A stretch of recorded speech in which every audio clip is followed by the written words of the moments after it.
Okay, so I think everybody has heard very exciting speeches from both Janis and Troy. So it's a very good opening for our retail summit. So from Janis, I think you've already get a lot of fans, Nike fans and Lego fans here, right? Okay, Yeah. Thank you very much. So from Janis, we learn how Nike shapes the future of retail, leads with digital and amplify through physical. And from Troy's amazing story about how children create the future, innovation, customer engagement, even sustainability. So from one common message that we heard from both of you, for whatever transformation that we do, no matter in the old times or new age, it has to start with the customers. So customer experience is very important. We have to get them engaged, excited, in a very personalized and seamless way. So that leads to my first questions. It's about Hong Kong. Perhaps this question is in the minds of many retailers in Hong Kong. Hong Kong, you guys live here or travel here so much, that is a very limited space, especially at retail. So how you can still apply these exciting experience that we saw in your videos effectively with space constraint? How can we overcome this? So, Janis? Would you like to go start? Thank you again for the opportunity. I would say that, I think from a Nike perspective, maybe more specifically, because that's what I'm more familiar with, I think we are continuing to look at not more stores or bigger stores. We're looking really at to get better stores. And we work obviously with Nicole and her team to continue to elevate the experiences to not just drive productivity, but holistically look at A, how we grow the market, and B, how we continue to make sure we deliver against the mission of our company, which is to provide inspiration to everybody that wants to participate in sports. And if you start with that lens, it's very different than we need more stores or we need bigger stores. And then you put on top what I just said, we continue to invest in our digital infrastructure here that allows us to put that together. So I think it's obviously a very, it's a great market. It's an amazing place to have retail spaces. But at the same time, there's limitations, and we try to work through those limitations by using the capabilities that we have today and that we build for the future. How about you, Troy? Yeah, I mean, not too much more to add, other than I think sometimes you need to see you might have to give up some space or retail footprint of space, which doesn't make commercial sense. However, you need to think of the long-term brand effect or the halo effect of, say, sacrificing some linear footage of space to put an engagement piece in store. The accountants in the room won't agree, because they'll say, no, you need to generate a certain amount of stock turns from your investment. However, I think you need to think about the long-term effect and the halo effect of the brand from that engagement piece in stores. So nowadays, store play very strong branding examples to help engage the customers. Yeah. But I believe there are still some landlords in the audience. But for Hong Kong retailers, we still need better rental so that we can co-create all these exciting experiences together. It's a win-win situation. That's exactly. Right. That's right. Okay. So the second question I would like to ask is, everybody knows that stores nowadays, no matter it's online, offline, you've got to be more experiential than just pure transactional. So, but when coming to create these experience, so there is always, how to start, where to start. So as a leading company in your respective area, do you have a methodology or a design process that can help so as to ensure high chance of success? Yeah. Troy? We used to have a very black and white formula, but we've actually evolved it a lot now, and you'll notice that no one Lego store soon will not be the same. So we're really localizing a lot of our content that you'll see in store and obviously online, and we're actually customizing it to the situation and refreshing it quite a lot. So obviously when you're a large brand such as Lego or a Nike, there's a consistent approach to how you want your brand to be represented. However, there's also an expectation that there's a level of customization. So we do that through localizing a lot more of the look and feel based on the area we operate in. How about you?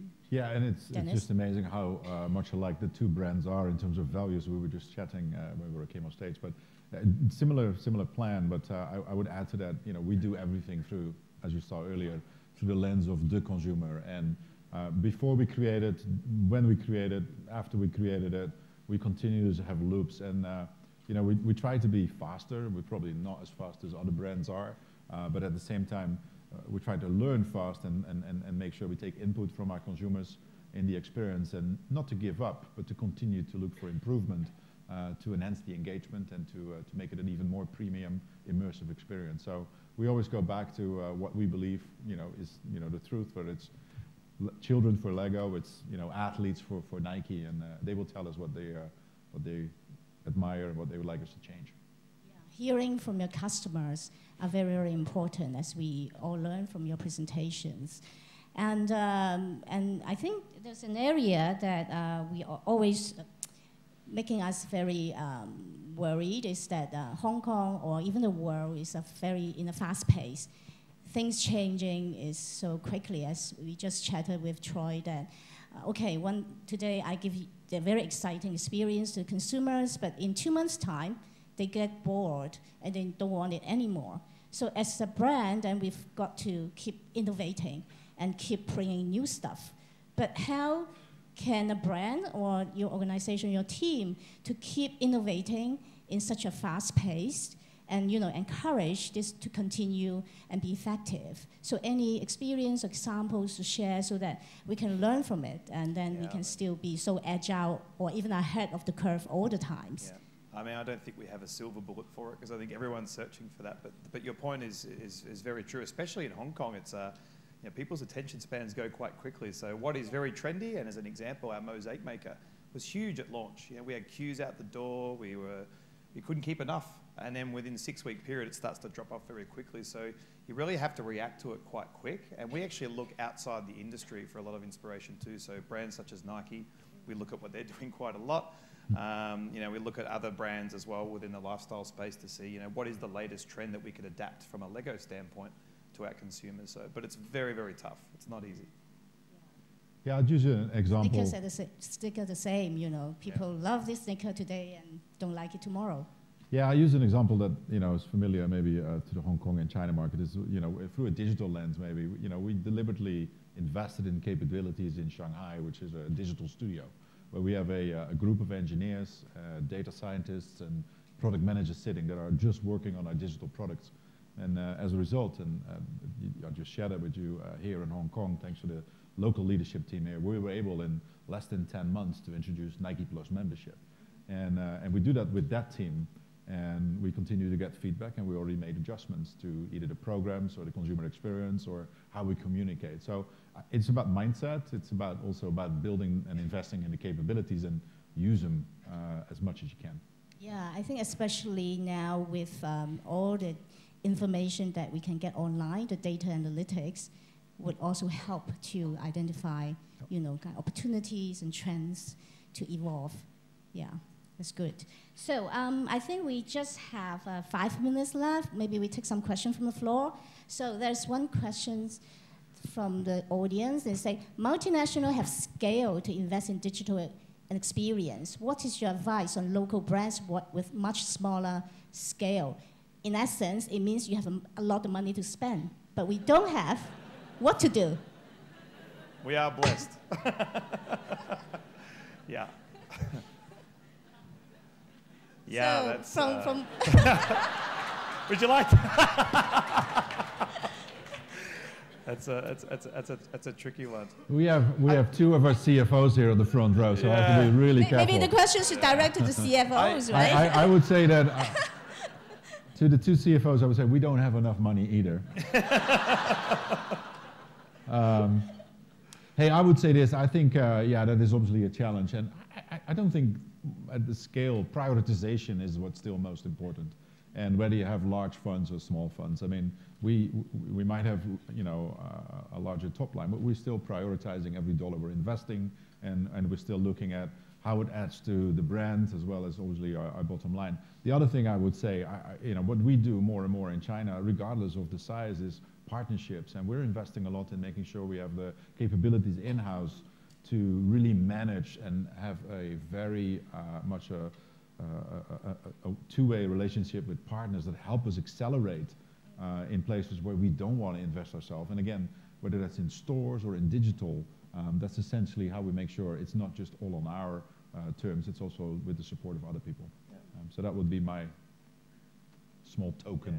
No, I agree on the partnerships piece. Lego does that as well. If there's areas that we don't want to go into, we partner. So we've got a great engagement with Uniqlo, with IKEA when it comes to furniture. So we do use brands to amplify in other areas that we don't want to go into.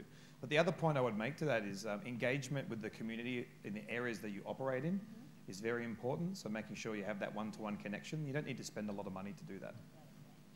So in summary, it's get engaged with your community, your fans. At the same time, we are in a sharing economy and a co-create economy right now. So we can do anything by, collaborations, right? So I think very soon we will see Nike crossover Lego. That would be a painful shoe to wear. I think there hasn't been in the past. Maybe shoes that protect you from stepping on them. Yeah, they like that. So I think that the message is about creativity and think beyond, think out of the box is also very key. Yeah, but with the partnerships piece, I think it's important to say it has to have a synergy with your brand. Exactly. That you have to have something in common or a common goal or a common end user. To your brand or to whatever the product is you're selling when it comes to the partnerships piece. But sometimes people think you should collaborate with something out of the box and it gives surprise experience to the consumers, right? Yep. Yeah. Can do. Okay, another question. What are the main challenges you face when you introduce the new retail approach and how you tackle it? So it means that, any challenge to face your work every day? Yeah. I think the point I mentioned earlier, that mosaic maker was a great example. And also the retail model. I think it's also about digital together with physical omnichannel thing. I think the example of the mosaic maker was a great one because obviously space in retail is confined and that takes up a huge amount of space. And we couldn't guarantee the return that would deliver immediately. So we had to be bold. We had to make a decision based on research. This is what people wanted because financially it didn't make sense. But afterwards, within a certain period of time, it did pay for itself. So from our standpoint, that was a pretty big investment. Yeah, I would add to that, I think it's mindset that you have to tackle first and align everybody to really embrace speed to go after these opportunities. Because I think new retail is almost equal to speed in terms of trying stuff, learning, failing, getting better at it. And then the second thing I would say, what's really important, I think that's been a large part of the success we've had in Greater China, is how you are being able to drive some of these solutions locally. Mix them with whatever is being, in our case, resolved at a global level. But local solutions, listening to local consumers, and then, as I said earlier, working with local partners that help you accelerate the speed to get to the approach that you have set up. But mindset, I think, is the first one, which is something that we try to set the pace internally, as well as for everybody that obviously, and even in this room, sells Nike products. So we can all benefit from this. This is not just about Nike Direct. This is about any point of distribution that sells Nike. That's right. So it's taking global things into the local context with the support of the, all the resources that are available. Okay, so I think more or less we are about the time. So to end this session, which is about global forward vision, I would like to use both of your company's quote. It's from Nike. There's no finish line in our journey of transformation. So as Nike said, let's just do it. And then as Lego said, only the best is good enough, right? That's correct. Okay, thank you so much. Thank you, Dennis. Thank you, Troy.